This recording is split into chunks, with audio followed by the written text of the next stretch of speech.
지금은 말씀 전하는 시간입니다. 오늘은 하나님이 기준이 되는 신앙이라는 제목으로 말씀 전합니다. 여러분, 오늘 우리가 세상을 살다 보면 믿음의 성도들이라도 우리에게는 항상 업앤다운이 있고 기복이 심할 때가 있습니다. 어느 날은 자신감이 충만했다가도 어느 날은 무너지는데 한없이 무너지기도 하는 것입니다. 요나도 무더운 더위에 박넝쿨이 열렸을 때는 그 그늘에 쉬며 크게 기뻐하며 기뻐했습니다. 그러나 하나님이 박넝쿨을 거두어 가시자 언제 그랬냐는 듯 화를 내고 하나님을 원망합니다. 또한 이스라엘 백성들도 홍해를 건넜을 땐 입에서 찬송이 터져나왔지만 건너자마자 얼마 안 돼 물이 떨어졌을 때는 하나님을 원망하고 가나안 땅에 갈 수 없다 주저한 것입니다. 이처럼 여러분, 오늘 우리는 우리의 상황과 환경에 따라 우리의 믿음과 자세가 달라질 때가 많습니다. 왜냐? 그것은 아직도 기준이 나에게 있기 때문입니다. 우리는 우리의 중심과 기준을 하나님께 두어야 합니다. 그러면 보는 눈이 달라지게 됩니다. 현실의 불행도 주님이 허락하신 성숙되는 과정과 훈련에 불과하다는 것을 깨닫습니다. 지금의 환난도 축복의 도구임을 깨닫게 되고, 그리고 그 가운데 절대 원망하지 않습니다. 오히려 소망이 넘치게 됩니다. 이는 내가 아닌 하나님이 하시는 일에 기준을 두고 판단하기 때문입니다. 그렇습니다, 여러분. 오늘 신앙이라는 것은 우리가 아닌 하나님이 기준이 되는 것이 바로 신앙입니다. 본문에도 보면 모세가 하나님께 아뢰되 내가 누구에게 바로에게 가며 이스라엘 자손을 애굽에서 구원하여 내리이까? 이스라엘 백성을 구하려고 애굽으로 내려가라는 하나님의 명령 앞에 그는 내가 누구이기에 바로에게로 가며 이스라엘을 구원하겠습니까? 철저히 자기가 기준이 되어 갈 수 없다고 고백했습니다.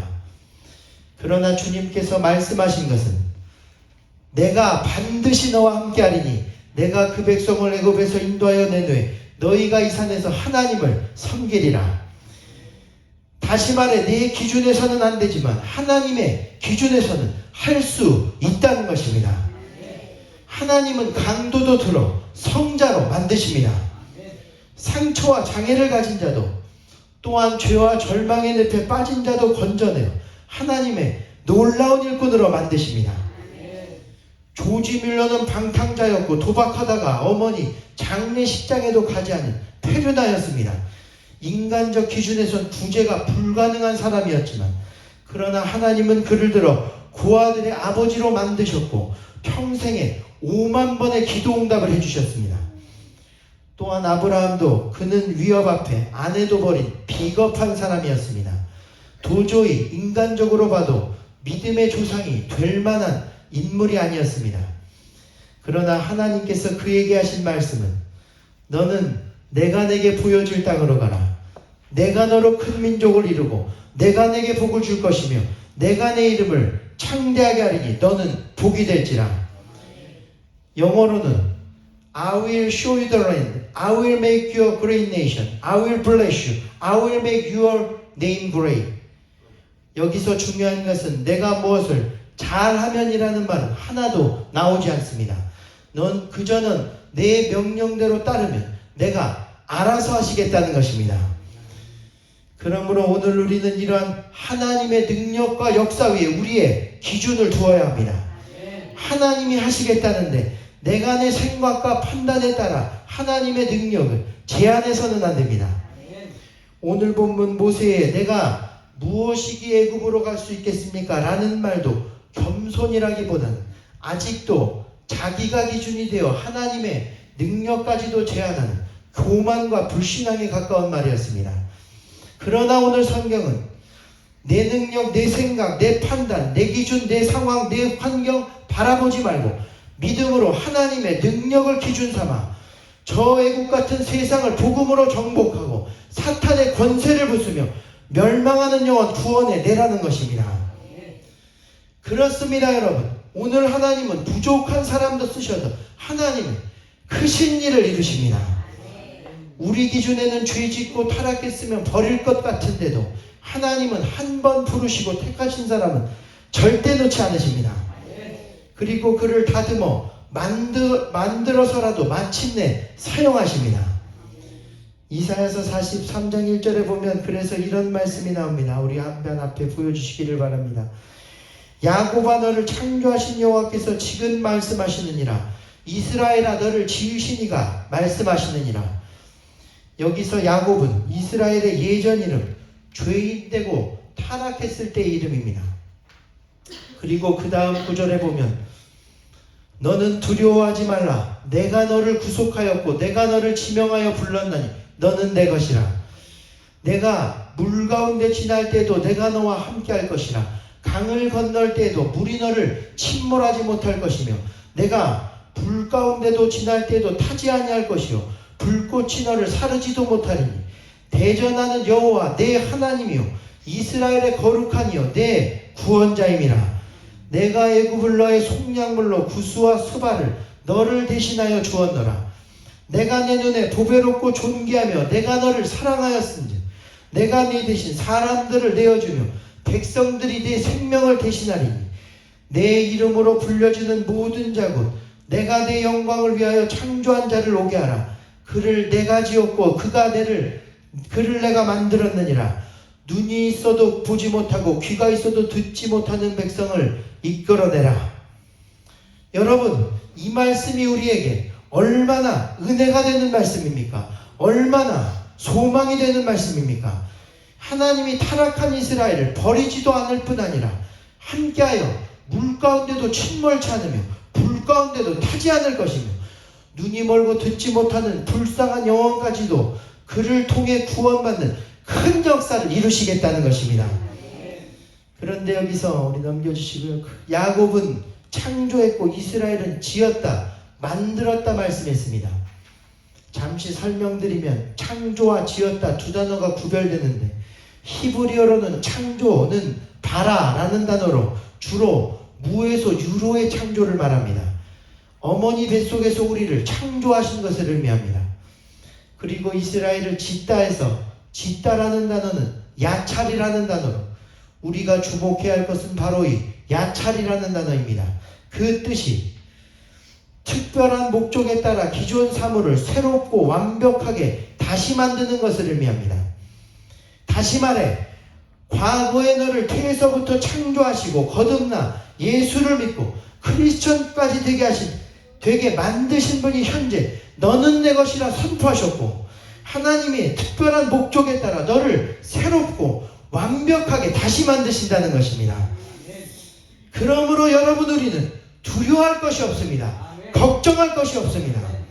내가 야곱과도 같고 인간의 기준에는 미치지 못하는 사람이라 할지라도 하나님이 나를 하나님의 특별한 목적에 따라 이스라엘과 같이 완벽하게 만드실 것이기 때문인 것입니다. 그리고 나를 귀하게 사용하십니다. 중요한 것은 오늘 이를 위해 우리의 신앙이 하나님이 기준이 되는 신앙이 되어야 한다는 것입니다. 오늘 그렇게 되기를 주님의 이름으로 축원합니다. 나뿐 아니라 다른 사람을 볼 때에도 정죄가 빠른 것이 아니라 나와 이 사람을 하나님이 어떻게 사용하실 것인가, 하나님이 저를 얼마나 사랑하시는가, 그것을 바라봐야 합니다. 하나님의 시선과 기준으로 용서하고 새 출발할 수 있게 하는 지혜와 용기가 필요한 것입니다. 그래서 여러분 주님이 부활하신 후 베드로에게 나타나 왜 내 양을 먹이라고 하십니까? 이제는 과거에 배신했던 상처와 아픔들을 떨쳐버리고 새롭게 주의 일을 하는 자가 되라는 것입니다. 또 아까 말한 조지 밀러도 원래는 어머니 장례식에도 참석하지 않은 페르나였습니다. 왜냐하면 그의 아버지가 그가 어릴 때부터 알코올 중독자였는데 그런 그도 아버지를 닮아 술에 빠지게 되었고 어머니가 돌아가신 그날까지도 그가 술에 빠져 있었기 때문입니다. 그런데 그런 그에게 어느 날 어떤 그 동네 목사님이 하나님의 기준으로 권면하여 말한 것은 하나님이 한 번 자신의 자녀로 삼은 사람은 절대로 놓치시는 법이 없다. 그러니 너도 예수를 영접하고 마음속 죄들과 싸워 이기거라. 그런데 놀랍게도 그때 조지 밀러를 붙들고 있던 죄의 사슬들이 풀어지기 시작했습니다. 그리고 그가 회개하기 시작하였는데 그를 그때까지 붙들고 있던 과거의 깊은 죄책감과 상처들이 사라지기 시작했고 결국 하나님은 그를 역사상 가장 위대한 신앙의 인물들 중 하나로 세우시고 사용하셨습니다. 또한 한국에 권 에스더라는 멕시코 선교사님이 계십니다. 그런데 그녀의 가정은 6명의 식구 중 3명이 자살한 가정이었습니다. 그녀의 아버지는 술에 빠져 가족들에게 폭력만을 행사하다 인생을 비관하여 자살했고 또한 에스더의 큰오빠와 둘째 오빠도 이단 종교에 빠져 우울증으로 자살했습니다. 그리고 그 다음부터 이 에스더 선교사님 귀 가운데 이상한 환청이 들리기 시작했는데 그 말은 다음에 죽을 사람은 너다. 그 음성이 끊이지 않게 됩니다. 너무나도 무섭고 죽음이 곧 찾아올 것 같은 두려움 가운데 그런데 그때 그녀의 어머니가 처음 교회를 나가기 시작합니다. 그리고 이후 한 부흥회에 참석했습니다. 그리고 그때 놀라운 역사가 나타나게 되었는데 그녀의 몸 안으로 성령님이 불같이 뜨겁게 임하시기 시작합니다. 온몸이 얼마나 뜨거운지 성령이 그의 죄를 토해내고 회개케 만드셨습니다. 뿐만 아니라 깊은 마음의 상처까지도 만지시기 시작하셨는데 성령께서 그녀의 마음 가운데 말씀하신 것은 사랑하는 내 딸아 더 이상은 슬퍼하지 말아라 말씀하시며 두 아들을 자살로 잃은 아무도 위로할 수 없는 어머니의 마음을 성령께서 놀라운 위로로 위로해 주시기 시작한 것입니다. 그리고 그 뒤 이 여인은 완전히 변화되었습니다. 그리고 그때부터 이 어머니를 통해 가정도 변화되기 시작하였는데 먼저는 딸 에스더를 괴롭히던 환청이 깨끗이 사라졌습니다. 그리고 그 어머니와 같이 예수를 영접하고 신학교에 입학하게 된 딸 에스더는 막내 남동생과 함께 목사가 된 후 현재는 둘 다 멕시코 선교사가 되었습니다. 또한 그 어머니의 삶도 완전히 변화되어 이제는 이웃을 섬기며 사는 가운데 건축 현장에서 식당을 운영하며 그곳을 통해 노숙자와 독거노인들에게 무료로 음식을 제공하기 시작하였는데 현재는 한남동에 새생명의 집을 운영하며 교도소 출소자들에게 직업을 소개하고 돌보는 일까지 하게 되었습니다. 그리고 딸 에스더 선교사와 아들 선교사는 예수사랑재단이라는 재단을 설립하여 소외되고 불쌍한 사람들을 도우며 한번 사진 보여주시기를 바랍니다. 마약과 상처로 얼룩진 가정들을 돕고 그 밖에도 멕시코를 선교하는 일에도 힘쓰고 있습니다. 하나님이 그 가정으로 하여금 과거의 상처들을 완전히 떨쳐버리게 하시고 예전 자신과 같이 고통받는 사람들을 위해 일할 수 있는 귀한 주님의 종으로 삼으시게 된 것입니다. 또한 오늘 모세도 마찬가지입니다. 사실 오늘 모세도 내가 누구간데 가겠습니까? 라고 말하는 것은 내가 동족을 위하여 구하기 위하여 그러기는 했지만 나는 40년 전 애굽 사람을 때려 죽인 살인자요 민족을 구원하는데도 실패한 실패자였으며 그러므로 여러 가지 분노와 상처와 좌절 죄책감들로 이내 망가진 영혼의 나약함들 때문에 그는 오늘 하나님의 명령을 거절하고 애굽으로 내려갈 수 없었던 것입니다. 그러나 그럼에도 불구하고 주님이 가라고 하신 것은 이제는 너의 모든 죄를 내가 용서할 것이니 그러므로 너는 다시 마음을 새롭게 하고 가라는 것입니다. 또한 너를 찾지 않던 이스라엘 동족들도 사랑으로 용서하고 그들은 내가 없으면 안 되니 다시 일어나 내 민족을 구하기 위해 가라는 것입니다. 그렇습니다. 오늘 하나님의 기준에서는 실패자도 패배자도 없습니다. 하나님은 모세를 쓰신 것과 같이 우리 모두를 쓰실 것입니다. 그러므로 이 시간 여러분도 나는 할 수 없지만 나를 보내시는 하나님을 바라보는 가운데 그 믿음의 능력으로 승리하는 여러분이 되시기를 주님의 이름으로 축원합니다. 내가 아닌 하나님을 기준으로 삼고 모든 절망에서 벗어나 주님의 일을 힘있게 할 수 있는 우리가 되기를 이 시간 주님의 이름으로 간절히 축원드립니다. 지금은 다시 한번 충만 찬양하신 후 기도하실 텐데 이 시간 반주 부탁드립니다. 내가 아닌 주님, 내 안에 주님으로 충만하여 주님이 우리 가운데 하실 일들을 기대하게 하시며 그리하여 모든 일에 이기고 승리하며 믿음으로 살아가게 하여 주시옵소서.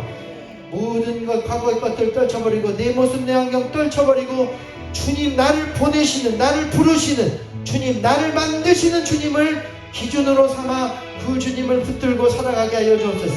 간절히 찬양 부르니 기도하도록 하겠습니다. 나는 무명이어도